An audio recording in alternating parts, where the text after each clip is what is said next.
bagian terakhir dari bab-bab penting di biologi. Gue janji ini terakhir, nggak ada lagi. Oke, sebelumnya kita lihat bahwa ada dua konsep yang harus dipelajari secara simultan, yaitu ekologi rumah kita dengan bagaimana spesies-spesies itu terbentuk, yaitu di evolusi. Nah, sekarang pertanyaan berikutnya adalah spesies itu kebaginya kayak gimana doang? Kayak gimana sih? Nah, bab berikutnya yang penting itu adalah ini dia, klasifikasi. Nah, kenapa bab ini penting? Gue taruh bagian akhir karena jadi sebenarnya ada dua atau tiga opini. Tapi kalau opini gue gini, lebih baik lo belajar fundamentalnya dulu, baru belajar objek-objeknya. Tapi ada yang bilang ini, enggak, belajar objek-objeknya dulu aja, habis itu baru belajar abstraksinya. Nah, kayak gitu kan. Nah, ini yang jadi patokan di Indonesia. Lo lihat deh, kalau misalnya di kelas 10, atau misalnya di SMP lah, gitu, di kelas 10 SMA, kita belajar hal-hal di klasifikasi itu banyak banget. Monera, protista, alga, terus apalagi jamur, semua dipelajari sampai detail. Dan kita nggak tahu itu kenapa. Ya udah, pokoknya kan itu biologi, ilmu hayat, jadi lo belajar itu semua gitu. Nah, ketika kelas 2, lagi-lagi, oke, kayaknya gue udah siap nih belajar hal fundamental. Oh, ternyata enggak, men. Lu belajar satu hal, fungsi-fungsi tubuh lu. Seolah-olah kayak, wah, semua orang anak Indonesia yang dapat biologi itu semua pengen jadi dokter gitu. Detail banget belajarnya. Nah, udah baru kelas 3 kita belajar tadi ya. Dari evolusi, genetika, terus juga biokimia, ada di bagian kelas 12, kelas bagian akhir. Nah, tapi sebetulnya di klasifikasi kita harus tahu prinsip-prinsip dasarnya sebelum kita ngomongin hal-hal kecil-kecilnya gini. Apa sih prinsip-prinsip dasar di klasifikasi? Yang pertama, jelas, lo tahu tentang evolusi dulu nih. Lo tahu gimana spesies itu terbentuk. Kalau udah tahu, lo akan ngerti namanya adalah ini. Gimana pakai kunci dikotom sama, gue taruh sini ya, satu lagi. Sistem yang namanya binomial nomenklatur. Oke, kenapa gue nggak tulisin banyak hal di klasifikasi? Karena sebetulnya kalau lo udah dapet konsep tentang evolusi, lo udah nggak bingung lagi ketika nanti di awalnya gue cerita tentang, oke, misalnya gini deh, gue ada series of question, berapa seri pertanyaan. Lo dapet benda, contoh apa ya? Contoh penghapus ini. Hidup nggak? Wah, ya nggak hidup, Bang. Tapi kalau misalnya gue ambil terumbu karang, dari laut, hidup nggak? Hidup. Dari mana lo tahu ini hidup? Kan sama-sama bentuknya kayak penghapus, nggak gerak, nggak apa. Nah, berarti ada ciri-ciri dari kehidupan. Nah, di sini baru gue tambah ini. Tambah di sini adalah ciri-cirinya dari ciri-ciri makhluk hidup. Nah, ini yang penting. Lu belajar tentang ciri-ciri makhluk hidup. Dibandingkan lu ngapalin semua makhluk hidup. Apa aja nih? Oke. Sekarang, kalau misalnya gue tulis di bagian sini ya. Bagian sini supaya nggak makan tempat sini. Yang pertama, dia harus bisa, biasanya itu bergerak. Gue pakai bahasa Inggris deh, supaya lu sedikit belajar bahasa Inggris. Movement. Terus dia bisa tumbuh. Growth. Walaupun lu bisa jadi nggak ngeliat tumbuhnya dalam jangka waktu lama. Terus dia punya indera. Walaupun nggak harus punya organ ya. Dia sensitif terhadap lingkungan. Terus, oh sorry. Ini gue kasih, jangan growth dulu deh. Ini, dia bisa reproduksi diri sendiri. Reproduction. Movement, reproduction, sensitivity. Terus baru yang tadi. Growth. Terus area yang kedua, ini dia bukan bernapas ya, respiration itu adalah ya respirasi. Dia bisa menggunakan oksigen untuk menjerat energi. Nggak harus oksigen sih, karena ada juga anaerob. MRS, excretion itu dia ngeluarin ini metabolik, hasil metabolik atau zat-zat sampah dari dalam badan dia. Oke, terus yang terakhir, nutrition. Dia harus ngambil, kalau dia ngeluarin berarti dia harus ngambil ke dalam tubuh kan.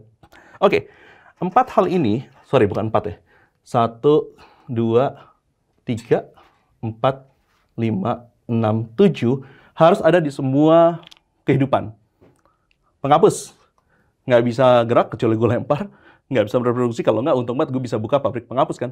Sensitivitis, diem aja, nggak bisa tumbuh, nggak bisa melakukan respirasi, nggak bisa ngeluarin apa-apa. Ya, ini kan dia bukan ngeluarin feses kan. Nutrition dia nggak ngambil apa-apa. Berarti kita bilang bahwa dia benda mati. Itu yang lebih penting dibandingkan lo ngapalin semua benda-benda hidup. Nah, berarti kalau misalnya virus kayak gimana? Virus itu adalah kayak gue bilang kayak jembatan antara hidup sama mati. Kenapa? Karena virus, misalkan di sini gue tulis ya. Apakah virus bisa bergerak at one point? Iya sih, corona. Walaupun dia bergeraknya agak pasif sih, pakai ini kan, pakai udara. Reproduction setengah-setengah sih, karena dia ketika masuk ke dalam tubuh kita, dia ngebajak sel-sel kita untuk memperbanyak diri. Ya, ketika kemarin virus corona itu menyebar lewat udara, ketika masuk ke dalam sel-sel di dalam hidung, dia pakai sel-sel kita untuk nyebarin. Sensitivity jelas dia ada, karena dia bisa nargetin sel kita untuk masuk. Growth enggak, respiration enggak, excretion enggak, nutrition enggak. Dan berarti virus apa nih? Makhluk hidup atau enggak? Iya, setengah-setengah sih, karena dia punya 3 ciri makhluk hidup, sisanya enggak. Nah, kalau gitu kita bisa bedain antara misalnya di sini. Kita bisa bedain, oke, virus itu enggak. Berarti sisanya di sini itu misalnya Protista, Monera, terus hewan, Animalia. Ini apa lagi nih? Jamur. Terus di sini ini adalah plantae, tumbuhan. Semuanya itu beda dengan yang tidak hidup, yaitu virus. Berarti, walaupun nantinya lu ketika baca satu-satu itu banyak, ketika lu udah punya konsep apa itu hidup, dan konsep ini nih, konsep si binomial nomenklator dan kunci dikotom, ini jadi lebih mudah dipelajari. Oke, ini udah 6, tapi sebetulnya ada satu lagi sih bonus menurut gue ya. Karena di kurikulum Indonesia itu kebanyakan kelas 2 itu perlu dipelajari. Menurut gue kelas 2-nya itu adalah aplikasi, yaitu aplikasi medis. Apa tuh? 2.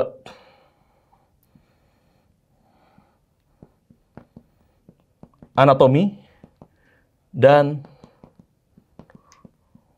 fisiologi. Anatomi dan fisiologi, ini kalau misalnya dibedain, bedanya apa sih Bang? Anatomi sama fisiologi nih. Anatomi itu bentuknya. Contoh, kenapa daun bentuknya kayak gitu? Kenapa pembuluh darah arteri itu dindingnya tebal? Kenapa vena tuh tipis? Kenapa ginjal kita tuh ada tempat penyaringannya? Kenapa bisa digantiin sama dialisis kalau kita gagal ginjal? Terus kenapa otak tuh nggak bisa digantiin tapi jantung bisa digantiin? Atau kenapa kaktus itu nggak punya daun? Nggak punya ya, daun sebenarnya dia punya.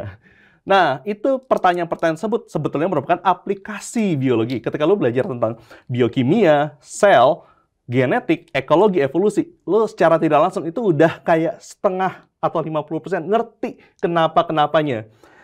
Nah, ini ketika lo belajar anatomi sama fisiologi tumbuhan, sini gue tulis ya, di bagian tengah, ini adalah tumbuhan.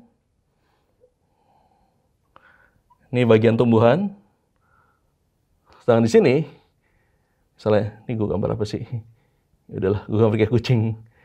Hewan. Semuanya itu adalah merupakan aplikasi dari hal-hal dasar yang lu pelajari tadi. Apakah gua nggak harus baca, Bang? Iya, tetap aja harus baca. Tapi ketika lu udah nguasain dasar-dasarnya tadi, belajar anatomi fisiologi hewan, itu akan lebih gampang. Karena, lihat deh, di kelas 2, lu belajar apa coba? Dari sel, jaringan, terus sistem gerak, sistem pencernaan, sistem pernafasan, sistem reproduksi, sistem apa lagi ya? Sistem ekskresi, sistem koordinasi. Itu adalah sistem-sistem yang sebetulnya adalah inti dari sini doang nih. Nah, oke. Jadi, kita udah lihat nih bahwa biologi itu sendiri emang sih banyak, tapi ketika lu punya framework berpikir atau punya kerangka berpikir yang bagus banget, mulai dari biokimia, sel, genetika, terus ekologi, evolusi, digabungin dengan klasifikasi, lalu lu terapkan di anatomi sama fisiologi, dang, biologi itu jadi nggak sesuatu yang hafalan, nggak sesuatu yang kayak bikin capek otak, nggak sesuatu yang kayaknya, ya udahlah, gue kayak ngapalin nama-nama Pokemon, enggak. Semuanya ada sistem yang di otak lu tuh kayak ada suatu lemari-lemari dan ada suatu perpustakaan gede yang bisa lu akses kapan aja. Oke, itu baru awal. Berikutnya, tentu saja dong, lu harus belajar cabang-cabangnya. Contoh di sini, di Protista, apakah kita nanti belajar dikit-dikit tentang bakteri, tentang apa lagi ya? Tentang alga, tentang organisme, populasi, komunitas. Ya, tapi sekarang lu udah dapat tentang kerangka berpikir yang bagus buat belajar biologi, supaya semuanya ketika lo baca buku teks biologi, itu jadi gampang banget masuk otak lo. Gitu aja, kita mulai belajar biologi.